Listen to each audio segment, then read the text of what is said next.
Mga matang mapanghusga, laging hinahanap ay mali.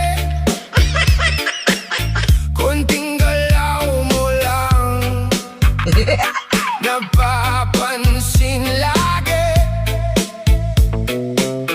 Ngiti parang totoo, pero may inggit sa mata.